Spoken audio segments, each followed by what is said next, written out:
Good morning to you all, ladies and gentlemen. Good morning to the Biafran families and good morning to the world.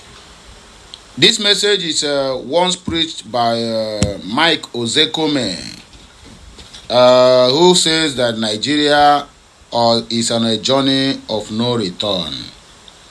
You see, why I'm bringing this message, I don't know, maybe many of us could have get hold of this message, but what interpretation do you read into this message? Because this is the man, the SAN, who claims that he is fighting to release Nnamdi Kanu, preaching one Nigeria. You see, the two don't align together. And when I get hold of this message, exactly what comes to my mind, then how is it sure that this guy is really fighting for Nnamdi Kanu's release? Or is him fighting for his own payment? Well, I would not like to take much of your time. I would like us to see this video together and then we'll come back for more discussion. And as you are watching, your opinion matters a lot in every video that have been dropped on the social media. So please, kindly drop your opinion and make sure you subscribe to this channel for more interesting videos. Leave the notification icon on so that you will be first to be notified each time there's any good post or that there's any new post on our channel. So keep it up and we'll be right back for more discussion, okay?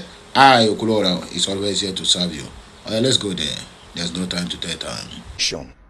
The prediction some years ago that Nigeria would become a failed state has actually come to pass. Some of the indices of a failed state are when non-state actors possess equal or stronger or more potent power than a legitimately constituted government, power of violence, instruments of coercion and violence, as we are saying now. And let us not always be saying Nigeria is indivisible, it is indissoluble. It's not a textbook definition. Indissolubility and indivisibility can only be brought about when you nurture unity, mutual respect, egalitarianism. It is already divided because every geopolitical zone is already going according to its own details. There is no cohesion. There is no leadership. Can't you see that Nigeria is hemorrhaging? Can't you see that we are bleeding? Can't you see that we are on a journey to no destination? Can't you see that the president should wake up from his self-imposed cocoon and hibernation and seize the reins of power and save Nigeria from what remains of ourselves, self-implosion, self-immolation? Can't you see that we are tottering, we are wobbly, we are groggy? Can't you see that we are falling? We are falling apart. Can't you see that we needed, as yesterday, to do something urgent to save Nigeria from the precipice, from breaking up into smithereens? Can't you see that the house is collapsing, that the edifice is collapsing? Can't everybody see it? Even if you are blind, can't you feel it? Even if you are blind and you can't feel it, are you numb? Yes, it is good to be good. And it is good for we all to know what is really happening to us, or for we to know where the rain started beating us before we can know where the rain stopped to beat us. Because if we don't know where the rain start to beat us, automatically we will not know how the rain takes stop. Mike OZEKOHME, yes, he's fighting to release Nnamdi Kanu, but the time of Mike OZEKOHME and Ifeanyi Ejiofor, and this time of Aloy Ejimako with Agabi SAN, there is a totally something different. To me, or to my own understanding, I don't know about your own opinion. I am entitled to my own opinion. So please, whatever I'm saying here is based on my own personal opinion. I don't know about you. It is based on my own personal opinion. So I would like you to as well treat it that way. So, but if your own opinion align with mine, if your own ideology align with mine, then so be it. But I am entitled to my own personal opinion and right. So what I'm trying to say here is this. Aloy Ejimako, Ifeanyi Ejiofor and Mike OZEKOHME, to me, is one of the reasons why Nnamdi Kanu's case got complicated.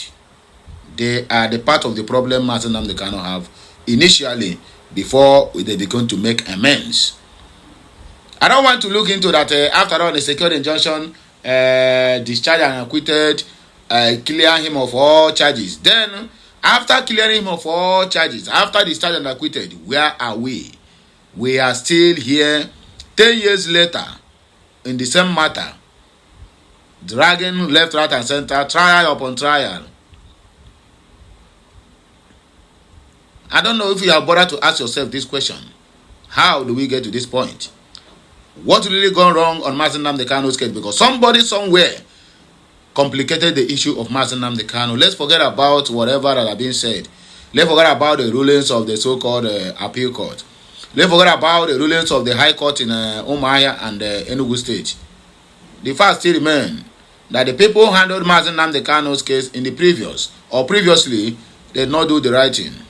And they did not they did not stand on the right angle to be able to free our leader Nnamdi Kanu. But that's by the way. You that is watching this video, what do you see on this video? How do you see it? Do you see this video as something that we need to learn from? Or do you see this video as something that we need to stand against and also preach against it? Your opinion matters a lot, and that was why I bring this message to the general public so that we can decide. Power belongs to the people. So I don't want you to be seeing it as if when I'm on the social media, whatever I said, that is the end of it. No, it doesn't work that way. That is one thing that the so-called Zojurans fail to understand, that power belongs to them, not to the so-called foolish politicians that don't have their interests at heart. The earlier they realize this, the better for each and every one of them. The better for each and every one of them. I listened to Nnamdi Kanu say one of his podcasts years back, where he says that the oil and gas in Biafra land will be given free of charge to the West Sahel Africans. The reason is because they need to buy our goods and services. We produce a lot. Biafra, as we all know, is entrepreneurship in nature. So that statement alone make me to understand that we are not dragging Biafra because we want to control the oil. No, he said, if our economy is growing, that all those countries' economies need to grow because they need to patronize us. In other words, he said Ghana, Niger, Mali, Burkina Faso, Ivory Coast, the rest of other Western African Sahel is going to be receiving our oil and gas free of charge so that their economy will also grow. He said it categorically clear because this message is supposed to go to the so-called foolish Ijos and whatever they call them that say, hey, Biafra want them to belong to them because they have oil and Biafrans don't have oil. Nnamdi Kanu made it categorically clear. We don't even need your oil to survive. Today, the Biafrans are surviving without the oil and gas. So what do you think that will happen when they have the free autonomy to manufacture whatever they want to manufacture? Not the central, the so-called Fulani government of federal level detecting for them. If they want to build a seaport, 2 or 3 billionaires in the southeast will build a seaport befitting for the Biafrans and they do their business. But now if you want to go there now, go to them now and say, give you license to build a seaport. They will first of all look at this on Muibo. What do you know? Or if you want to build a seaport so that you can deprive Lagos of that right, they will say no. You want to build international airport of international standard, at least 2 or 3 in the southeast, say, okay, so when I don't want to fly come Lagos or Abuja again, and I want to fly go southeast, they will tell you no. You want to build infrastructures so that your road will be good. You want to have a railway line running 24 hours in the southeast, so that all of them go back on a business, go back, and then Lagos will remain empty. They will tell you no. Everything has been centered on Lagos. Everything has been centered on Lagos. So what are we trying to say? Mike OZEKOHME, I see you as complicit in Nnamdi Kanu's audio today. Yet you secured the trial and acquitted, but they couldn't stand it to the final. So your discharged and acquitted are hereby null and void because Nnamdi Kanu have started fresh trial. even when they know nothing, they can try the young man. They keep on buying, hunting for how they can produce a case against Nnamdi Kanu, forgetting that onye ọbụla chie na agbara ọgụ nwanne just fold ya aka ya ihe niile na-aga n'anya ya. Everything will be fall in place because your God is at work. They keep fighting for you, fighting your battle, carrying every load that is too big for you to carry. Well, let me not waste much of our time. Let us just dive into the comment section. Or rather, let me retreat what Mike OZEKOHME said. Senator Mike OZEKOHME, sorry, San, that senior advocate of Nigeria, Mike OZEKOHME to Tinubu, Nigeria is on a journey of no destination. Even the blind can feel it. Tinubu should wake up. Credit, AIT. You see why I said that this guy is not, I've never worked for Nnamdi Kanu's release. He's preaching for one Nigeria. But this one is a called Biafran from the middle belt, rather from the middle belt from Edo. Thompson said, Thompson Chidema said, the truth is only bitter to those who has no intention for change. Martins Anthony said, tell them, sir, may you give us a listening ears. May they give us how can they give you a listening ears? Mike said, no, where be lawyers, Kosam? Okay, you guys are not doing your jobs as a judiciary body. My dear, judiciary have been, they have been bought over. This one is a very long epistle, but I'm going to read it. This one is from Debo Victor Temenu. Say, Peter Obi is a lawyer who went to post-election tribunals without evidence. Did Tinubu divide Nigeria? Everyone wants regionalism. Regionalism was entrenched in our constitution, but was destroyed by Igbos, by General Agui Ironsi and Professor Ben Nwabeze. Unification degree after the first coup in 1966. The constitutional foundation and framework for giving power to the regions, including resource control, was destroyed by Igbos, General Agui Ironsi and Professor Ben Nwabeze. How is that an issue of President Bola Ahmed Tinubu? This lawyer who cashed out on P2B and Labour Party post-election cases and make big money and went about in open dance and celebration thereafter is beginning to lay ground for another job.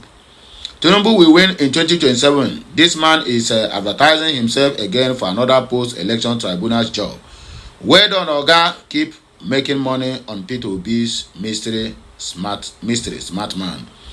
A lot of comments or replies follows. Let us see what people say concerning this matter. According to this our brother, where they call let me see. Sorry. Oh my goodness. I just missed it. Okay. Sorry, please. Yeah. Moses said, come back home and enjoy the good governance of Tinubu. Na shame. Ugochukwu said, the boy Victor Temeno, just as your name sounds like Temu, that is how cheap your brain is. So when the Fulanis and Yorubas conspired and killed Agui Ironsi at Ibadan and took over the power, why didn't they return the country back to regional rule? For years, they continued to build on the same mistakes you claim Agui Ironsi made. This shows how unwise you guys are.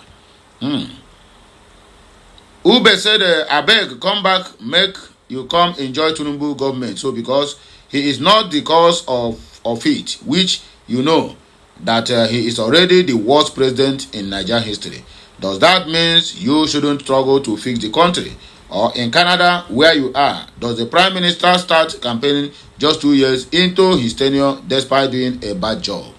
Anyway, my good people, I beg now here we go take a break. More of this video is coming your way. Just like, share, comment, and make sure you keep subscribing for more interesting videos coming your way. I, Okulora, will always be here to serve you. Just make sure that this video goes viral. And don't forget, you need to subscribe to my channel. KMSiano, my wonderful people. I love you all. Kachineke meziokwu.